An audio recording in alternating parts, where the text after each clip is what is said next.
Oi pessoal, tudo bem? Aqui é a professora Ruth. Nós vamos ter agora então uma aula de ciências do sexto ano. Nós vamos estudar sobre rochas, minerais e minérios, tá? E também sobre fósseis, né?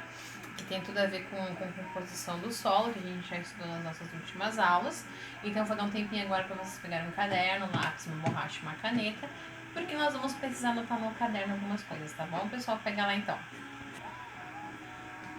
Bom, pessoal, o que são rochas, né? Primeiro vamos retomar o que a gente estudou sobre os solos. E existem basicamente 3 tipos de solos, né? Arenoso, areia, argiloso, muita argila e úmico ou humoso, composição de humus. Não reparem o som da minha filha que ela está brincando aqui, ela adora participar das aulas de ciências, tá? Bom, esses solos são originários de tipos de rochas, tá? Só que existem rochas que acabam não formando solos e elas acabam sendo, então, minerais, né? Então, o que são rochas? Na verdade, gente, é o que comumente nós chamamos de pedra, tá? Então, assim, ó, o cochambreamento, né, nos diz que é pedra, mas o correto é chamar de rocha, tá, pessoal? Pedra são pedras preciosas ou semi-preciosas, tá? O restante são rochas, ok? Então, assim, gente, ó.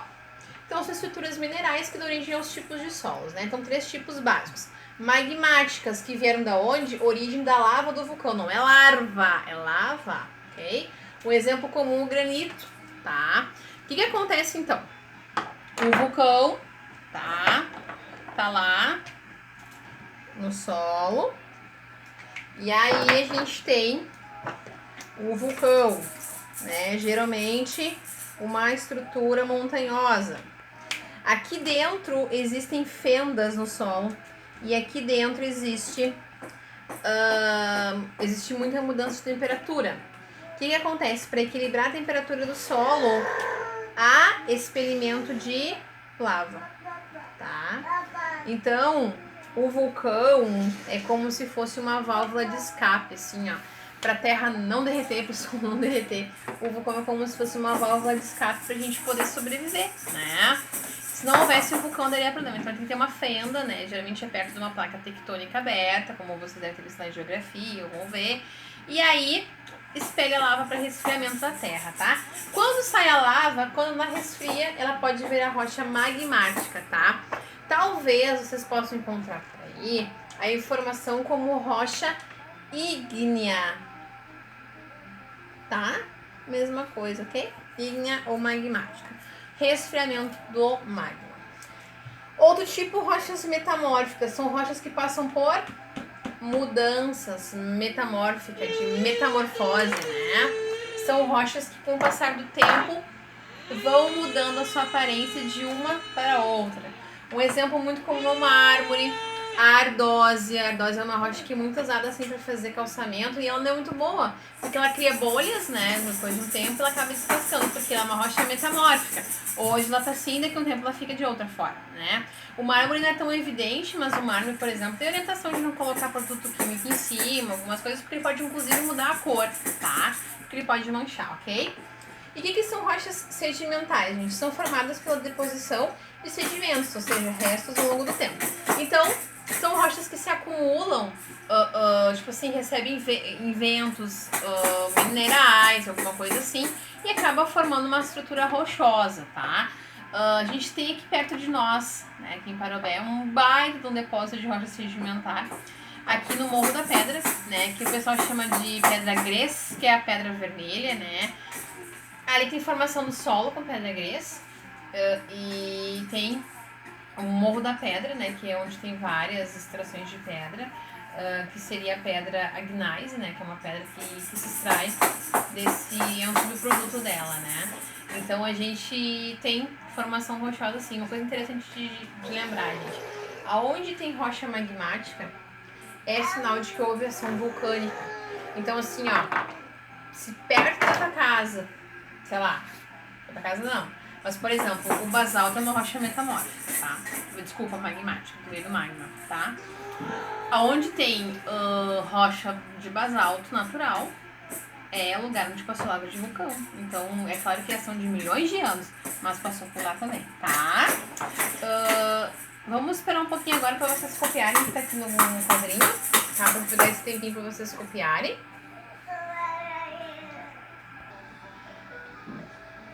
Bom, pessoal, vamos voltar aqui então. Agora a gente vai entender o que é a diferença entre mineral e minério, tá? Mineral, então, a gente vai encontrar em quase qualquer lugar, né? Então, a gente vai encontrar quase todo lugar. Quando o mineral tem valor comercial, ou seja, que eu posso fazer o quê? Vender, ele se chama minério, tá? Então, por exemplo, o ouro é um minério, tá? O ferro é um minério, né? Na verdade, o minério que dá origem ao ferro é bauxita, que no Brasil é riquíssimo também. Inclusive, o estado de Minas Gerais chama-se assim porque ela tem muitas jazidas de muitos minérios, né? Hoje bastante explorado, mas tem bastante ainda. E ó, gente, o lugar onde se encontra minério se chama jazida, tá? Então, dependendo do tipo de solo, eu vou ter minérios diferentes naquele solo, tá? Então, por isso que alguns tipos de plantio são regionalizados no Brasil. Justamente pela questão de que o solo é originado daquele minério e dá capacidade para alguns tipos de plantios, tá bom? Certo? Mais uma partezinha agora, pessoal. Eu posso pagar? Yeah. Right? Deu? Bom, pessoal, voltando aqui então, né? Vídeo em casa assim mesmo, né? Com um recortezinho aqui e outro ali. Vamos lá então, gente, ó. O que são fósseis, tá? Fósseis, então, são rochas que se formam de seres que eram vivos e que se fossilizam, né? Então, quando a gente encontra um fóssil, é tipo numa rocha, tá? Então, fósseis são o quê? São seres vivos que viraram, né, pessoal? Ou seja, se tornaram rochas, certo? Então, para ser fóssil tem que ser vivo, tá, pessoal? Não vai ter fóssil de um chinelo, não vai ter fóssil de uma caneta, não vai ter fóssil de uma cadeira. Vai ter fóssil de uma tora de árvore, vai ter fóssil de um cachorrinho, vai ter fóssil de vários bichinhos que a gente encontra, né? Porque foi um ser vivo, ok? A definição de quanto tempo ele está na natureza tem a ver com carbono. Quando uma pessoa morre, tá? Ela começa, a partir do momento da morte dela, depois de 36 horas depois de morta, ela começa a eliminar o carbono. Nós vivos eliminamos o carbono 12. Quando a gente vem a falecer, a gente começa a eliminar o carbono 14. Então, quanto mais tempo está morto um ser vivo, menos carbono 14 tem. Por isso que a gente consegue precisar quantos milhões de anos aquele fóssil está na natureza. Porque se tem bem pouquinho carbono 14, é porque está bastante tempo, tá bom? Tem bastante carbono 14, está pouco tempo na natureza, certo? Bom, olha só.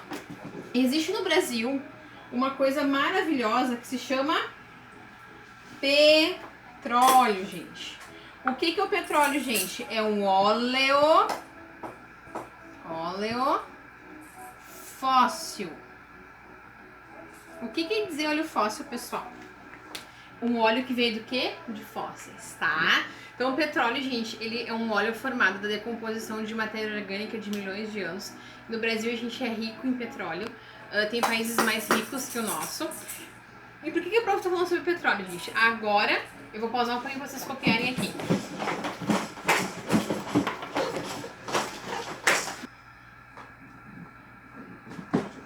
Bom, pessoal, então voltando, né? Por que a prof tá falando sobre o petróleo, gente? Porque assim, ó, o Brasil é um dos poucos países que tem a empresa que trabalha com petróleo dentro do seu próprio país, que é uma estatal, né?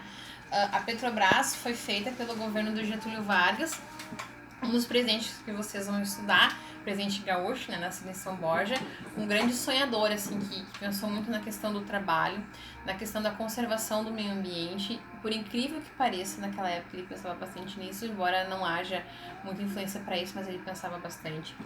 E a questão da propaganda principal, né, o petróleo é nosso, era isso que ele dizia, né? Por quê? Porque as usinas de petróleo, né, não eram do Estado, então a gente usava mão de obra de fora. Então no Brasil, na época, ali nos anos 50, 1950, o Getúlio Vargas, ele foi presidente por 2 vezes, né? Na época ditador, depois ele volta eleito pelo povo. E aí quando ele volta, ele vem com outros projetos bem diferentes, pensando muito na questão do enriquecimento e da qualidade de vida de quem era muito pobre, que não tinha condições sanitárias. Então, ele fez a Petrobras e esse óleo fóssil, ele passa a ser somente nosso e é vendido para o mundo todo. A Petrobras, para vocês terem uma ideia, empresa brasileira, é usada como exemplo no mundo todo para extração de petróleo sustentável, tá? E a qualidade do petróleo do Brasil é diferente, muito diferente, tá, pessoal? Então, uma qualidade de um petróleo, aliás, desculpe, é um petróleo de uma qualidade muito elevada. Sim, as empresas que trabalham, que refinam, que fazem a gasolina e outros produtos, sim, elas podem fazer falcatragem, isso não é novidade para ninguém, mas o petróleo nativo do Brasil é muito bom. Existe um petróleo do Brasil, que está na costa do Rio de Janeiro, que é o pré-sal, né, que é um petróleo muito mais puro, o que vai custar muito mais para extrair ele, porque ele é um óleo fóssil de grande riqueza, tá? Vai seguir para vocês, então, um materialzinho no grupo de WhatsApp, são questões para vocês responderem em folha separada. Um bom trabalho para vocês, pessoal, tudo de bom. Tchau, tchau!